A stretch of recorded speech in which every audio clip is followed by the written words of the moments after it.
trade has basically boiled down to the Phoenix Suns and the Miami Heat. Both teams are in serious talks with the Washington Wizards to secure a star. Now, Phoenix can offer a trade package of DeAndre Ayton and Landry Shamet to Washington for Bradley Beal, but it is believed a Chris Paul Shamet deal is what it would take if Beal chose to force his way to the Suns via his no-trade clause. And then as far as Miami, the Heat could perhaps put together the most compelling trade package for Beal, headlining by 23-year-old guard Tyler Hero, who averaged over 20 points per game in each of the two past seasons, although Anthony Shane of Miami Herald reported that Miami is trying to get the deal done without including Tyler Hero. These packages are awful. Okay, so here's the thing, right? Like Bradley Beal, we talked about this here on this channel on several occasions, and I said that the Lakers, I believe, have a real opportunity to get Bradley Beal, and it's not going to really cost anything. And I had a lot of people say that the Lakers don't have the assets, or that there's no way that, a D'Angelo Russell and Malik Beasley type trade is going to get that deal done with just like the 17th pick, or maybe even the 17th and 29th. It's going to take this, that, and the other. These trades for Bradley Beal the Heat are currently offering Kyle Lowry and Duncan Robinson plus multiple first-round picks. The Lakers have the same amount of picks that they could trade, actually more if you count all the seconds and everything like that. And why in the world would the Washington Wizards want Kyle Lowry and Duncan Robinson's long-term contract, even for first, when they could just do like D'Angelo Russell, who at least has trade value, is 26 years old, 27 years old, that could be a point guard for them, or maybe they could look to flip him elsewhere. And, a Malik Beasley if they want shooting. Or you could even sign, D'Lo to a 1 year deal. You can't really it has to be 3 to 4 year deals, but only the first year has to be guaranteed. So it's basically a 1 year deal. They could easily do that and just clear the cap space for the Washington Wizards instead of taking long-term salary. And then the Phoenix Suns don't want to trade DeAndre Ayton.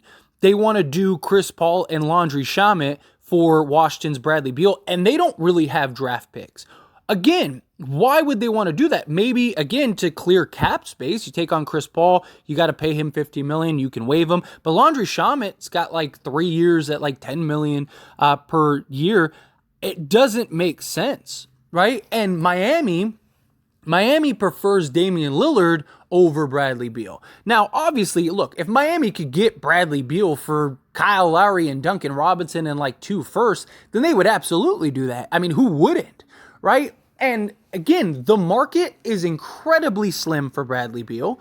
There's no real viable options out there. Teams don't want to give up the assets for one, and two, don't have the matching salaries to go get Bradley Beal.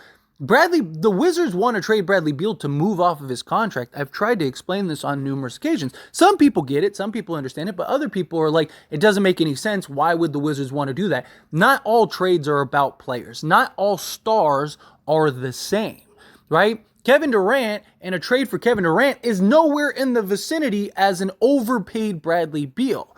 Now, the Lakers haven't really been in these rumors. It's been very quiet for the most part. There was, the early rumors of like, hey, the Lakers would be interested in something like that. But now you kind of just hear it's basically Miami. Sacramento had some conversations based on reports, but that kind of just fizzled out and died. Bradley Beal doesn't really appear to want to go to Sacramento, but it's basically boiled down to the Phoenix Suns and the Miami Heat. I think that the Heat need Damian Lillard more, and with the reports that they would prefer and kind of want to wait for Damian Lillard over Bradley Beal, I think makes more sense. Bradley Beal, I think, would help and work in Miami, but not to the level of a Damian Lillard. I just think Damian Lillard would have more of an impact. Also, when it comes to the Phoenix Suns, Bradley Beal makes 0 sense for Phoenix, right? I mean, if they could keep DeAndre Ayton, well, then you could probably take Ayton and turn him into like 2 rotation guys. But you basically would have 0 defense, a super incredible top-heavy just front of Beal, KD and Devin Booker, which, don't get me wrong, that's a really good big three. I mean, good luck trying to stop them offensively, but they wouldn't be able to stop anybody. They'd be undersized, they'd be small. Like, they would have to shoot incredibly well, because they're not going to be getting any rebounds. They're not going to be, stopping the opposing team. And you don't have any depth, but you have Kevin Durant and Bradley Beal, who are both incredibly injury prone.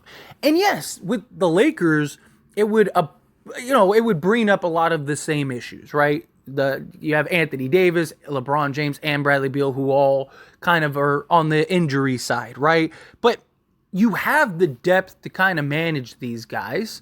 On top of that, you have just depth in defense, period. The Lakers wouldn't have to give up anything to go get Bradley Beal. Again, this is why I've stressed that a guy like Bradley Beal, you could trade D'Angelo Russell, Malik Beasley, and the 17th pick, and maybe a couple seconds, and go get Bradley Beal. If you don't think that that's possible, you don't think that that package is better than Duncan Robinson and Kyle Lowry plus 2 firsts? I mean, the Lakers could give the same 2 firsts.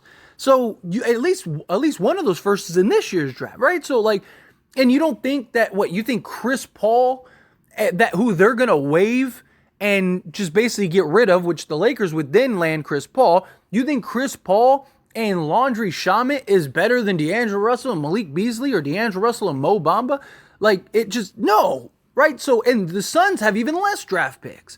So the Lakers could absolutely get Bradley Beal and keep all of their roster.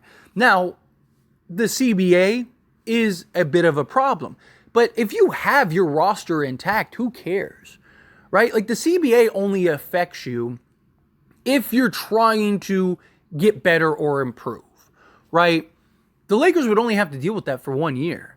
In reality, unless they just want to run it back. Like, let's say they win the chip and they want to run everything back and add no upgrades. But LeBron James could opt out of his contract, sign a new contract, and now you got the flexibility again. Now you can go and use your mid-level exception, your taxpayer mid-level, or even better, depending on how much LeBron would take. So that's the difference.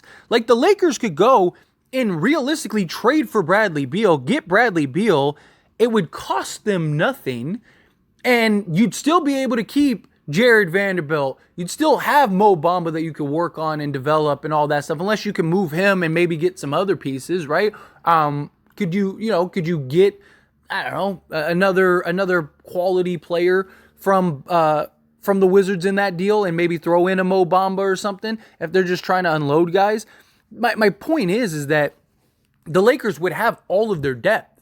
You would just basically be swapping D'Lo for Bradley Beal, right? Because Malik Beasley, you couldn't, he was unplayable at times, and you could always go find, another shooter, go get like a Seth Curry, or, could you get a Yada, or could you get, I don't know, could you take Mo Bamba and maybe flip him into something, right? Because at that point, you're going all in, and then Chris Paul's still probably very likely getting waived, and so then you could go get Chris Paul. I mean, you could have Chris Paul, Bradley Beal, Jared Vanderbilt, LeBron James, and Anthony Davis as your starting 5. And then you'd still have, Max Christie, you'd still have Austin Reeves, Rui Hachimura.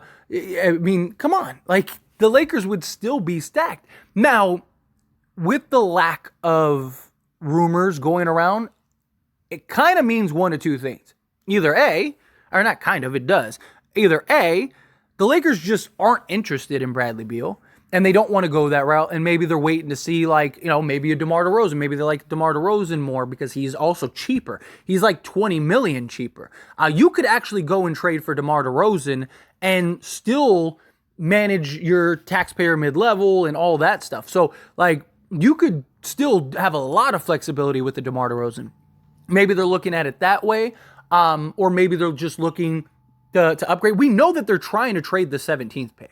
Right, that's been heavily reported that the Lakers are looking to move off of the 17th pick, Malik Beasley and Mo Bamba, and trying to get a starting level player. Well, Bradley Beal is that starting level player.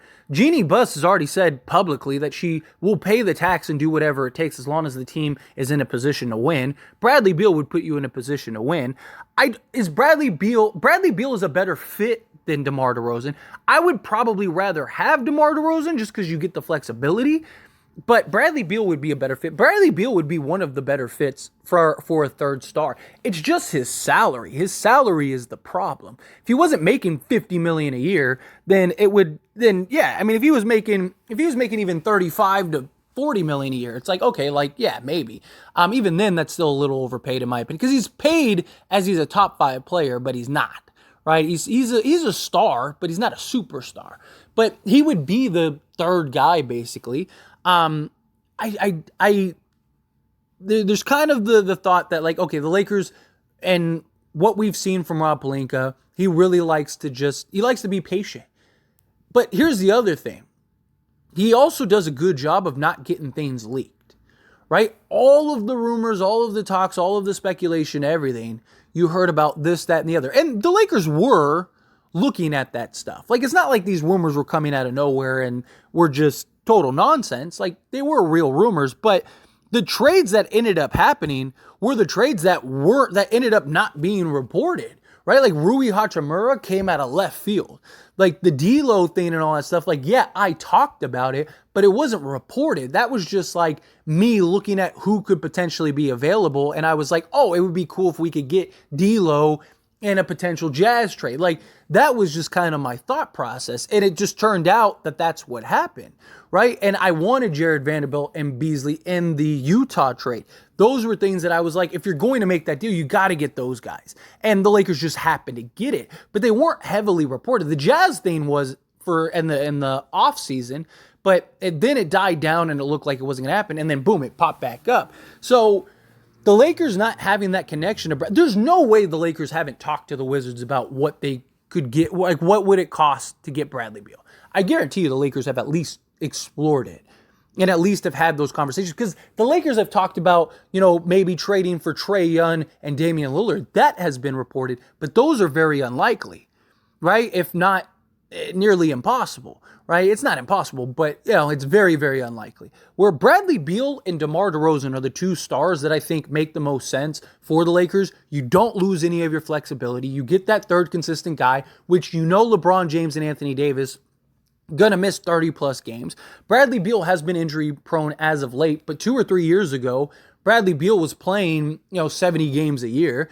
And how much of his absence of games is because the team's terrible and he's like, we're not winning, so I'm not going to rush myself back and get through my, my rehab or, nursing my injury and go back just to not make the playoffs, right? Like, that's a thing too. So, where if he's on the Lakers, he might go and say, like, okay, like, I'm not going to take an extra month off because I need to get right so we can go and try to get the 1 seed or go get the 2 seed or something like that. It's a big difference.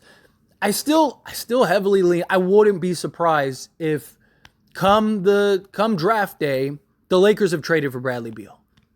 I really wouldn't. I'm not saying lock it in, it's going to happen, right? Because it is. Like, the Lakers very well could just not be interested in it. They like Bradley Beal. They've been linked to Bradley Beal for years. So they've wanted Bradley Beal. But Washington has loved to trade with the Lakers. So you have that kind of leverage there. It just, again, I don't think it's something that I would necessarily bet on, but I think it's very likely, especially now that we know what the packages are.